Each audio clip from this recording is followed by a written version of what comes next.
மின் வாகன உற்பத்தி ஆலையினுடைய திறப்பு விழா நிகழ்ச்சியில் பங்கேற்றிருக்கக்கூடிய நம்முடைய மாண்புமிகு அமைச்சர் பெருமக்கள் திருமதி கீதா ஜீவன் அவர்களே, திரு அனிதா ராதாகிருஷ்ணன் அவர்களே, ARV ராஜா அவர்களே, நிகழ்ச்சியில பங்கேற்று சிறப்பித்துக் கொண்டிருக்கக்கூடிய மாண்புமிகு அமைச்சர் பெருமக்கள் KKSSR ராமச்சந்திரன் அவர்களே, தாமோ அன்பரசன் அவர்களே, மனோ தங்கராஜ் அவர்களே, தூத்துக்குடி நாடாளுமன்ற உறுப்பினர் என்னுடைய அருமை தங்கை திருமதி கனிமொழி கருணாநிதி அவர்களே, சட்டமன்ற உறுப்பினர்கள் திரு மார்க்கண்டேயன் அவர்களே, திரு அமிர்தராஜ் அவர்களே, திரு சண்முகப்பிரியா அவர்களே, திரு சண்முகையா அவர்களே, தலைமைச் செயலாளர் திரு முருகானந்தம் IAS அவர்களே, செயலாளர் திரு அருண்ராய் IAS அவர்களே, மேலாண்மை இயக்குனர் திரு தாரேஸ் அகமது IAS அவர்களே, மாவட்ட ஆட்சித்தலைவர் திரு இளம் பகவத் IAS அவர்களே, வின்ஃபாஸ்ட் நிறுவனத்தினுடைய தலைமை செயல் அலுவலர் திரு ராம்சான் சவ் அவர்களே, துணை செயல் அலுவலர் திரு பிரகலானந்தன் திரிபாதி அவர்களே, வின்ஃபாஸ்ட் நிறுவனத்தினுடைய நிர்வாகிகளே, அரசு உயர் அலுவலர்களே, பத்திரிகை மற்றும் ஊடகத்துறை சார்ந்திருக்கக்கூடிய நண்பர்களே, உங்கள் அனைவருக்கும் என்னுடைய அன்பான வணக்கம். வரலாற்று சிறப்புமிக்க இந்த நிகழ்வுக்கு வின்ஃபாஸ்ட் நிறுவனத்தோட உயர் அதிகாரிகளை நான் இந்த நேரத்தில் மனதார வரவேற்கிறேன். வியட்நாமீஸ் மொழியில சொல்லணும் அப்படின்னா சாவ் முன் நெவ் ஓய் வின்ஃபாஸ்ட் தமிழ்நாடு தெற்காசியாவினுடைய மிகப்பெரிய குழுமங்கள்ல ஒன்றாக இருக்கக்கூடிய பெருமைமிகு விண் குழுமம். முதலீடுகளுக்காக தமிழ்நாட்டை தேர்ந்தெடுத்ததுக்கு நான் பெருமகிழ்ச்சி அடைகிறேன், பெருமையாகவும் இருக்கிறது. வியட்நாம் என்றாலே வியப்பு தான். அந்த வியட்நாம் நாட்டை சார்ந்த வின்ஃபாஸ்ட் நான் அடிக்கல் நாட்டி 17 மாசத்துல தமிழ்நாட்டில் தன்னுடைய நிறுவனத்தை தொடங்கி நமக்கு பெருமை சேர்த்திருக்கிறாங்க. நம்ம தொழில்துறை அமைச்சர் தம்பி TRV ராஜா அவர்களுக்கும் இந்த பெருமையில பெரும் பங்கு உண்டு. TRV ராஜாவோட உழைப்புக்கு இந்த வின்ஃபாஸ்ட் ஒரு சாட்சியாக விளங்கி கொண்டிருக்கிறது. வாகனங்கள் உற்பத்தியில முன்னணி நிறுவனமாகவும் மற்ற நிலைத்திறமை கொண்ட போக்குவரத்தை முன்னெடுக்கிற நிறுவனமாகவும் இருக்கக்கூடிய வின்ஃபாஸ்ட் தமிழ்நாட்டில் மேல வச்சிருக்கக்கூடிய நம்பிக்கைக்கு தமிழ்நாட்டுடைய முதலமைச்சரா நான் நன்றி தெரிவிச்சுக்கிறேன்.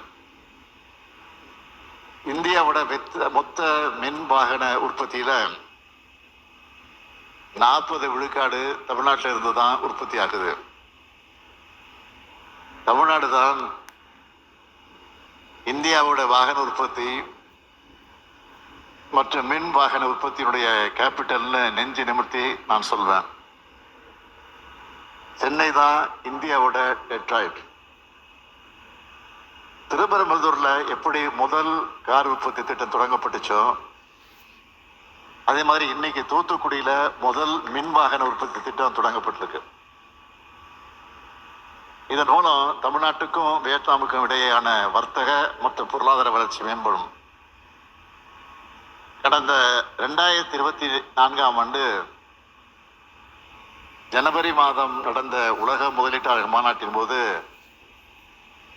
16,000 கோடி ரூபாய் உறுதியளிக்கப்பட்ட முதலீடு மற்றும் 3500 நபர்களுக்கு உறுதியளிக்கப்பட்ட வேலைவாய்ப்பு என்ற வகையில் இந்த உற்பத்தி திட்டத்துக்கான புரிந்துணர்வு ஒப்பந்தம் கையெழுத்தாச்சு. அடுத்த மாசமே ஸ்லானத்தில் இருக்கக்கூடிய சிப்காட் தொழிற்பேட்டையில அடிக்கநாட்டு விழா நடந்துச்சு. இன்னைக்கு தொடக்க விழா நடக்குது.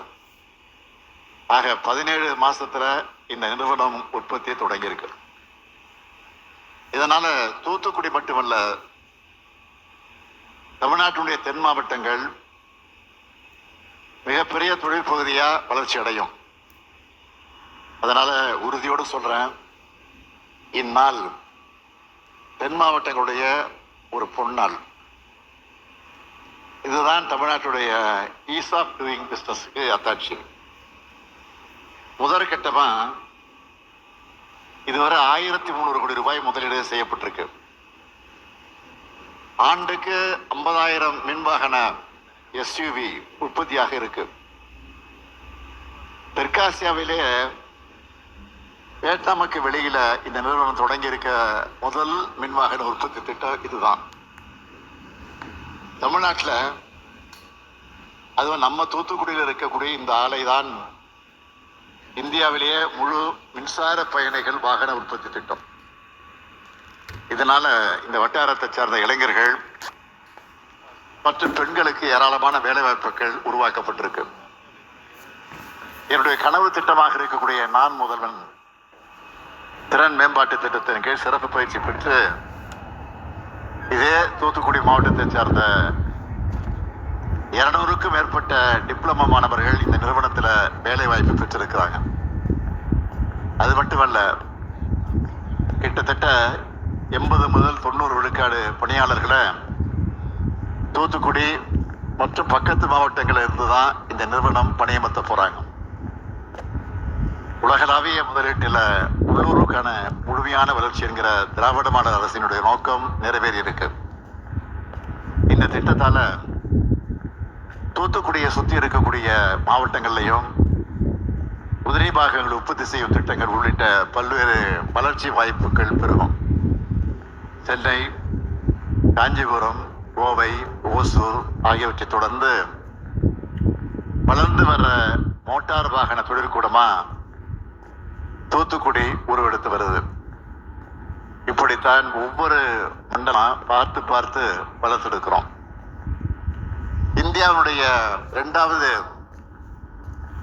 முழு மின்வாகன உற்பத்தி திட்டம் என்ற வகையில திராவிட அரசு மேல மக்கள் வச்சிருக்கக்கூடிய நம்பிக்கை, தொழில் தொடங்குற உங்களுக்கு தேவையான எல்லா ஒத்துழைப்பையும் நாங்கள் தொடர்ந்து நிச்சயமாக வழங்குவோம். 4ஆம் தலைமுறை தொழில் வளர்ச்சிக்கு ஏற்ற மாதிரி நம்ம இளைஞருடைய அனைத்து முயற்சிகளுக்கும் நாங்கள் ஊக்கமளித்து பல்வேறு பணிகளை இன்றைக்கு மேற்கொண்டு வருகிறோம். எந்த விதமான தொழிற்சாலை அமைச்சாலும் அதுக்கான திறன் கொண்ட பணியாளர்கள் இங்க இருக்காங்கன்னு தொழிலதிபர்கள் எங்கிட்ட அடிக்கடி சொல்றாங்க. உங்களுக்கு தேவையான அனைத்தும் தமிழ்நாட்டில் இருக்கு, உங்களுடைய முதலீடுகளை தமிழ்நாட்டுக்கு கொண்டு வாங்கன்னு அன்போடு அழைக்கிறேன். கடின உழைப்பால இந்த வெற்றியை நாம் ஈட்டியிருக்கிறோம். இது நீடிக்கணும், மேலும் பெருகணும். தம்பி டிஆர்பி ராஜா இந்த மாநாட்டிற்கு ரைசிங் என பெயர் வைத்துள்ளார். பொருத்தமான பெயர் தான். என்னை பொறுத்தவரை தமிழ்நாடு ரைசிங் மட்டுமல்ல, திராவிட மாடல் ஆட்சியில் Tamil Nadu will keep on rising என சொல்லி உங்க எல்லாருக்கும் மீண்டும் ஒரு முறை என்னுடைய இதயபூர்வமான நன்றியை சொல்லி விடைபெறுகிறேன். நன்றி, வணக்கம்.